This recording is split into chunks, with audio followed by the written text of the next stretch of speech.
So in this video, you'll learn how to install the Google Keyboard, also known as the Gboard, on your Samsung Galaxy Tab S10 or S10 Ultra. So the first step is to simply open the Google Play Store.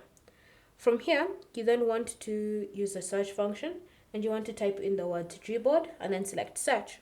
From here, tap on it in the search results, then select install and wait for the keyboard to be downloaded onto your tablet.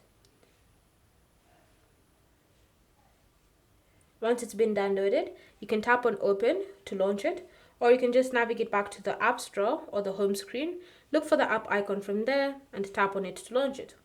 Once you've launched it, it's now time to enable it so that you can start using it on your tablet. To do that, simply select Enable in Settings and then tap on the toggle next to Gboard to turn it on. Confirm your choice and then you can navigate back and then you'll be prompted to select it as your input method.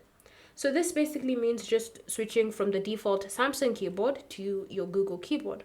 So if you're okay with that, just tap on Select Input Method, choose Gboard, and then tap on Done to finish up. From here, now whenever you bring up the keyboard on your tablet, you can see you've been switched from the Samsung keyboard to the Google keyboard.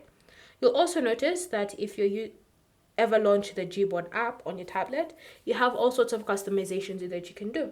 For example, you can choose to add languages, so you can just tap on Add Keyboard, select a language, and it will be added to the keyboard. You can customize the preferences. You can change the theme, text correction. You can customize any of these settings and all sorts of options. And so that's how you can install and set up the Gboard or the Google Keyboard on your Galaxy Tab S10 or S10 Ultra. Thank you for watching. If you have any questions or comments, leave them down below and we'll get back to you.